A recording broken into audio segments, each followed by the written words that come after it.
আমাকে বিগত 15 বছরে কেউ থামাইতে পারে না। আমি বিশ্বাস করি ভবিষ্যতে এমন কোন পরিস্থিতি তৈরি হবে না আল্লাহ ছাড়া আমাকে এই কাজ থেকে কেউ থামাইতে পারবে। কথা বলার অর্থই হলো আমরা ওই বিগত দিনের ফ্যাসিস্টকে আবার পুনর্বাসনের চক্রান্ত করছি। দুর্নীতিমুক্ত দেশ তো আরো পরে, আমরা দুর্নীতিমুক্ত একটা দলই তো করতে পারি নাই। এক সাদাবাজ থেকে আরেক সাদাবাজের হাতে, এক দস্যুতা থেকে আরেক দস্যুতার হাতে, এক সন্ত্রাস থেকে আরেক সন্ত্রাসের হাতে পৌঁছানোর জন্য তো আমাদের এই বাউফলের 6 জন কৃতি সন্তান জীবন দেয় নাই। নিশ্চয়ই আমাদের একটা অংশগ্রহণমূলক এবং স্বচ্ছ নির্বাচন প্রয়োজন, এবং যত দ্রুত পারা যায় সেটা প্রয়োজন। নির্বাচনে একটা সংস্কার, এটা সত্য। কিন্তু দেখেন, আমাদের চেয়ে অনেক পরে স্বাধীন হয়েছে এরকম দেশ আমাদের চেয়ে অনেক বেশি সমৃদ্ধ। সেই দেশকে আমার কথা বলার সুযোগ হয়েছে, সেই দেশের সাংবাদিকের সাথে আমার কথা বলার সুযোগ হয়েছে, সেই দেশের সরকারের যাতে কাজ করেন তাদের সাথে আমার কথা বলার সুযোগ হয়েছে, সেই দেশে যারা রাজনীতি করেন, জনগণের প্রতিনিধিত্ব করেন তাদের সাথে আমার কথা বলার সুযোগ হয়েছে। তারা 3টা কথা বলেছেন। আমি জিজ্ঞেস করেছি, আপনারা আমাদের পরেও স্বাধীন হয়ে একটা দেশকে এত উন্নয়নের জায়গায় কিভাবে নিয়ে আসতে পেরেছে? তারা 3টা জিনিসকে প্রায়োরিটি দিয়েছে। নাম্বার 1, একটা হচ্ছে ন্যাশনাল ইউনিটি। মত পার্থক্য থাকতে পারে, চিন্তা দৃষ্টিভঙ্গির পার্থক্য থাকতে পারে, কিন্তু দেশের প্রশ্নে সবাই এক হয়ে কাজ করা।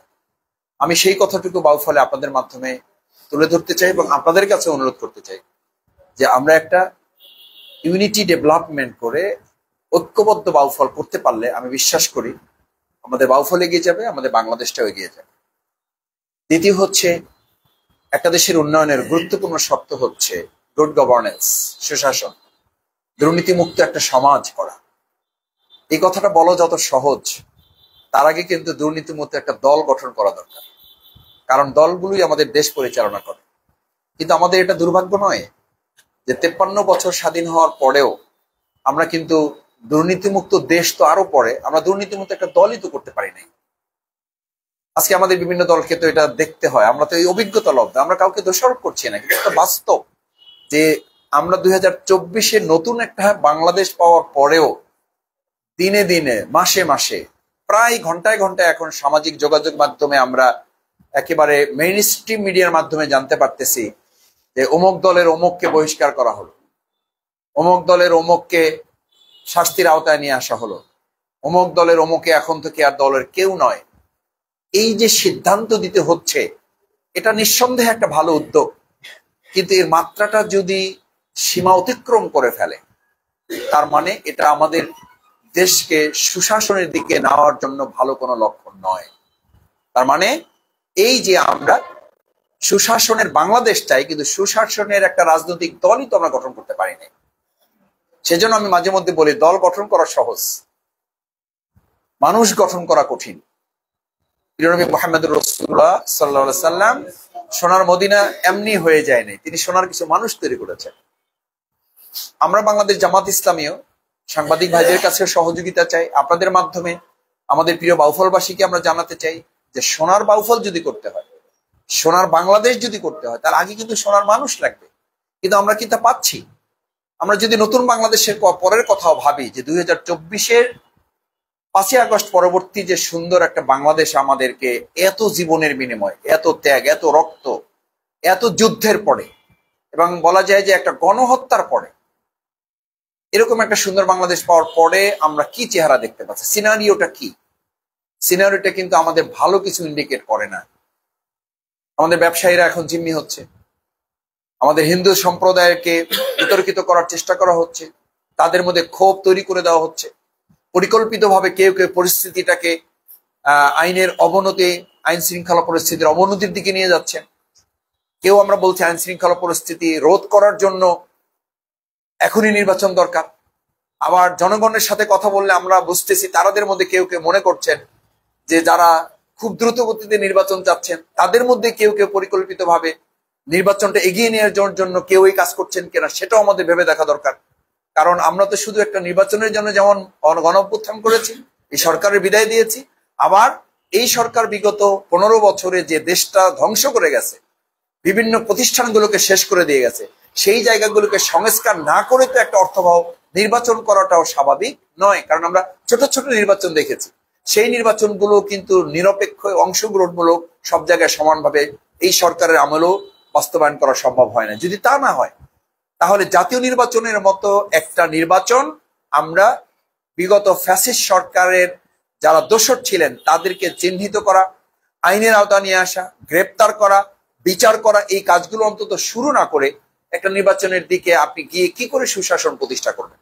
কারণ সুশাসনের জন্য তো সুশাসনের কর্মী লাগবে, সুশাসনের রাজনৈতিক দক্ষ মানুষ লাগবে, সুশাসনে সরকারে দক্ষ কর্মকর্তা লাগবে। সেই জায়গা তো আমরা সরকারকে বারবার বলতে শুনি যে আমরা আসলে যেখানেই চেষ্টা করছি সেখানেই এখনো ফ্যাসিস্টের দোসরদেরকে আমরা দেখতে পাচ্ছি, তাদেরকে এখনো পরিপূর্ণভাবে আমরা দোসর মুক্ত একটা মন্ত্রণালয় গঠন করতে পারিনি। আমি সাংবাদিক ভাইদের অনুরোধ করতে চাই, আপনাদের মাধ্যমে আমাদের বাউফলবাসী, আমাদের দেশের মানুষের কাছে এই বার্তা পৌঁছবে যে নিশ্চয়ই আমাদের একটা অংশগ্রহণমূলক এবং স্বচ্ছ নির্বাচন প্রয়োজন, এবং যত দ্রুত পারা যায় সেটা প্রয়োজন। নির্বাচনে একটা সংস্কার, এটা সত্য, কিন্তু সেই নির্বাচনটাকে অর্থবহ করার জন্য তো একটা সংস্কারের ধাপে আমাদেরকে বসতে হবে। আমি সিরিয়ার কথা বলি, আমি শ্রীলঙ্কার কথা বলি, আমি আফগানিস্তানের কথা বলি, যে সমস্ত জায়গায় ফ্যাসিস্টদের, স্বৈরাচারদের বিদায় করার পর 2 বছর, 3 বছর, 4 বছর তারা সংবিধানে পাশ করে নিয়েছে যে আগে সংস্কার হবে, তারপর আমরা একটা নির্বাচনকালীন সরকারের দিকে আমরা ধাবিত হব। সেখানকার সংবিধান বিলুপ্ত করে দেওয়া হয়েছে, সেখানকার প্রেসিডেন্টকে সরিয়ে দেওয়া হয়েছে। আমরা কিন্তু কোনোটাই করতে পারি নাই, না প্রেসিডেন্ট সরাতে পেরেছি, না আমরা সংবিধান বিলুপ্ত করতে পেরেছি, না আমরা 2 বছর 3 বছর নির্দিষ্ট একটা মেয়াদকে নির্ধারণ করতে পেরেছি যে এই সময়টুকু সংস্কারের জন্য বরাদ্দ করে আমরা আমাদের প্রিয় মাতৃভূমি বাংলাদেশটাকে একটা অংশগ্রহণমূলক নির্বাচনের জন্য নিয়ে যাব। আমাদের অতিমাত্রায় নির্বাচনের জন্য তাড়াহুড়ো করতে গিয়ে যেন বিচার প্রক্রিয়াটা পিছনে পড়ে না যায়, অতিমাত্রায় নির্বাচনে তাড়াহুড়ো করতে গিয়ে যেন আমাদের যে সমস্ত সন্ত্রাসীরা বিগত 15 বছর বাংলাদেশকে জিম্মি করে রেখেছিল তারা যেন আইনের আওতার বাইরে চলে না যায়, তারা যেন গ্রেপ্তার প্রক্রিয়ার বাইরে চলে না যায়। যদি চলে যায় তাহলে এই নির্বাচনকে বিতর্কিত করার জন্য কিন্তু সন্ত্রাসীরা ভূমিকা রাখবে, ওই নির্বাচনকে বিতর্কিত করার জন্যই কিন্তু এই অবৈধ অস্ত্রগুলো যদি উদ্ধার করা না যায় তাহলে অবৈধ অস্ত্রগুলো কিন্তু সেখানে ব্যবহৃত হবে।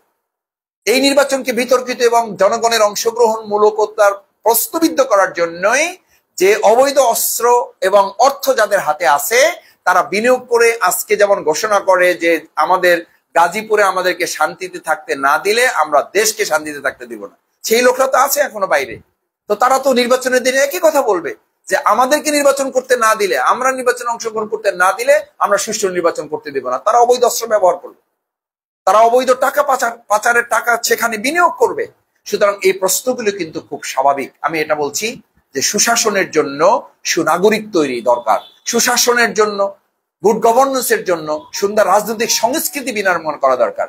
কিন্তু আমাদের এই 2024 5ই আগস্ট পর আমাদের কাছে সিনারিওটা কি এটা বলে?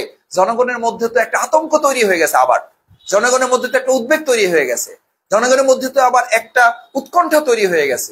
ব্যবসায়ীরা এখন আতঙ্কিত, তাদের তরমুজ লুট হয়ে যাচ্ছে, তাদের চরের জমি এখন হাতছাড়া হয়ে যাচ্ছে, সেখানে তাদের চাঁদা দিয়ে জমি চাষ করতে হয়, চাঁদা দিয়ে তাদের ফসল কাটতে হয়, চাঁদা দিয়ে তাদেরকে মাছ ধরার ট্রলার নদীতে নামাতে হয়, নদী থেকে মাছ তুলতে ব্যবসায়ীদের হাত পর্যন্ত পৌঁছাতে একটা সিন্ডিকেট অতিক্রম করে, সিন্ডিকেট মোকাবেলা করে তারপর বাজার পর্যন্ত তাদের মাছ নিয়ে আসতে হয়। তাহলে আমরা তো এক সিন্ডিকেট থেকে আরেক সিন্ডিকেটের হাতে, এক সাদাবাজ থেকে আরেক সাদাবাজের হাতে, এক দস্যুতা থেকে আরেক দস্যুতার হাতে, এক সন্ত্রাস থেকে আরেক সন্ত্রাসের হাতে পৌঁছানোর জন্য তো আমাদের এই বাউফলের 6 জন কৃতি সন্তান জীবন দেয় নাই। এক সন্ত্রাসের থেকে আরেক সন্ত্রাসে পদার্পণ করার জন্য তো আমাদের বাউফলের প্রায় 2.5 শতাধিক ভাইয়েরা গুলিবিদ্ধ হয় নাই। আমাদের এই গুলিবিদ্ধ পরিবারগুলোর কাছে যদি আমরা জিজ্ঞেস করি, আমাদের এই 6টা শহীদ পরিবারের সদস্যবৃন্দের কাছে যদি আমরা জিজ্ঞেস করি, আমি গতকালকে এক শহীদ পরিবারের সাথে সময় কাটিয়েছি, তাদের পরিষ্কার বক্তব্য আমাদের এই ছেলেরা শহীদ হয়েছে সুন্দর একটা বাংলাদেশের জন্য, চাঁদাবাজ মুক্ত একটা বাংলাদেশের জন্য, সন্ত্রাস মুক্ত একটা বাংলাদেশের জন্য, দখলদার মুক্ত একটা বাংলাদেশের জন্য, সুশাসন প্রতিষ্ঠা করার জন্য।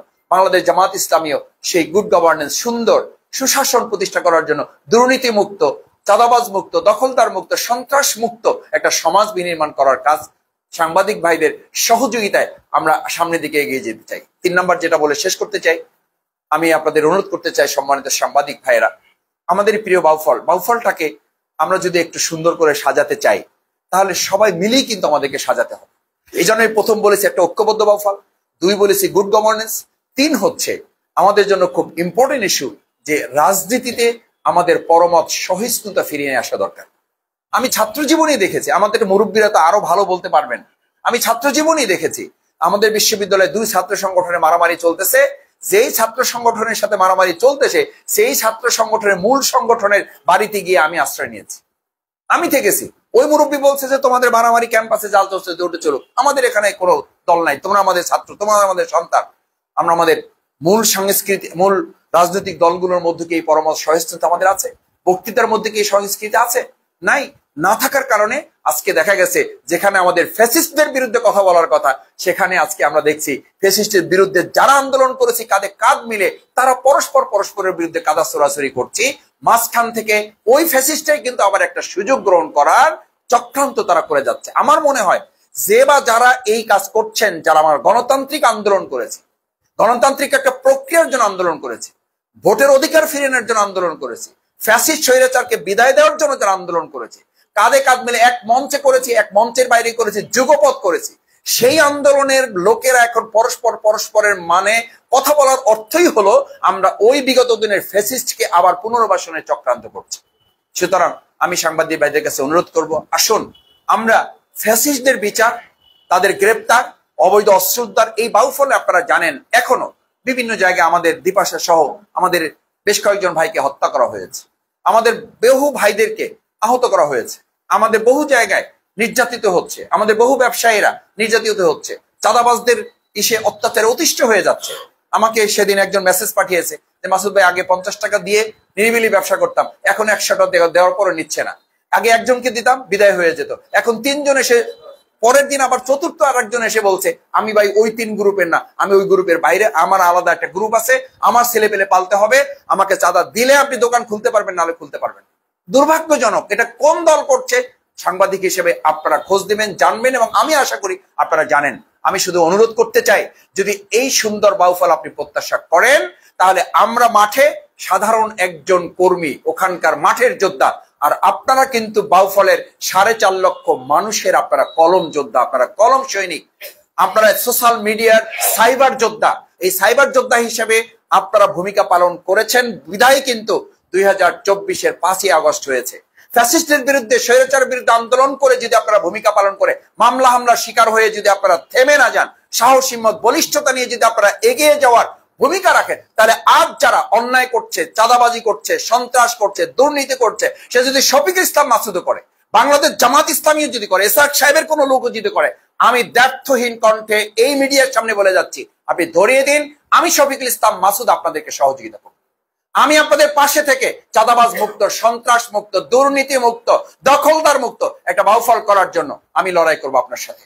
আপনারা আমাদেরকে সাইবার যোদ্ধা, আপনারা, আমরা মাঠের একজন সাধারণ যোদ্ধা, এই 2 যোদ্ধারা মিলে যদি বাউফলে ভূমিকা রাখতে পারে, আমি বিশ্বাস করি আমাদের প্রিয় গর্বিত বাউফল, যে বাউফলকে বিগত 15 বছরকে কলুষিত করার চেষ্টা করা হয়েছিল এবং কলুষিত হয়েছে কোনো কোনো ক্ষেত্রে, সেই জায়গা থেকে আমরা একটাকে আলোকিত বাউফল, কলুষিত বাউফলকে আমরা আলোকিত বাউফলে রূপান্তরিত করব। আপনারা সাইবার যোদ্ধার ভূমিকা পালন করবেন, আমাদের কোনো ত্রুটি থাকলে ধরিয়ে দিবেন, ভালো কাজেরও যেমন আপনারা প্রশংসা করবেন, আমাদের অন্যায় হলেও আপনারা সংশোধনে আমাদেরকে চোখে আঙুল দিয়ে দেখিয়ে দিবেন, তাহলেই একটা সুন্দর বাউফল হবে। সেটা আমি হইলে আমাকে দিবেন, সেটা অন্য দল হলে অন্য দলকে বলবেন, সেই দলের কর্মী হলে তাদেরকে আপনারা স্মরণ করিয়ে দিবেন। গঠনমূলক সমালোচনার মধ্য দিয়ে যেন আমরা সামনের দিকে এগিয়ে যেতে পারি। বাউফল রিপোর্টার্স ইউনিটির আজকের এই আয়োজনে আমি আপনাদের সাথে সম্পৃক্ত হতে পেরে আপনাদের জন্য ধন্যবাদ, কৃতজ্ঞতা জানাচ্ছি। আমি আমাদের মিলন ভাইয়ের সাথে কথা বলছিলাম, আমার প্রিয় সিদ্দিক ভাই এখানে আছেন। আপনাদের এখানে বসা টসা সবকিছু মিলে অফিসিয়াল কিছু লিমিটেশনস আছে। আমি চেষ্টা করব আপনাদের যে কার্যক্রমগুলো আছে এগুলো আরেকটু স্বাচ্ছন্দ্যে আপনারা কিভাবে করতে পারেন আপনাদের সাথে আলাপ আলোচনা করে সেই ব্যাপারে আমার পক্ষ থেকে যা ভূমিকা পালন করা দরকার আমি ভূমিকা পালন করব ইনশাআল্লাহ। দ্বিতীয় হচ্ছে যে আপনারা আরো ছোটখাটো বিষয়, আমাকে আপনারা চেনেন, আমি খুবই ছোট মানুষ, আমার জায়গায় কোনো ভুল ত্রুটি হলে আমাকে এটা বলবেন, সংশোধন করবেন। পাশাপাশি আপনাদের যে কোনো বিষয় একেবারে আপনাদের ভাইকে যা বলতে পারেন না, আমি তখন মনে করব যে আপনারা আমাকে ভাই হিসাবে গ্রহণ করছেন। আমাকে দেশের রাজনীতিবিদ হিসাবে, আগামী দিনের কোন জনপ্রতিনিধি, এই সমস্ত বিষয়ে আমার মাথায় একেবারে রোজা অবস্থায় বলছি। আমি বাউফলের সন্তান হিসাবে আপনাদের কাছে থেকে আমি কাজ করতে পারছি। আমাকে বিগত 15 বছরে কেউ থামাইতে পারে না। আমি বিশ্বাস করি ভবিষ্যতে এমন কোন পরিস্থিতি তৈরি হবে না আল্লাহ ছাড়া আমাকে এই কাজ থেকে কেউ থামাইতে পারবে।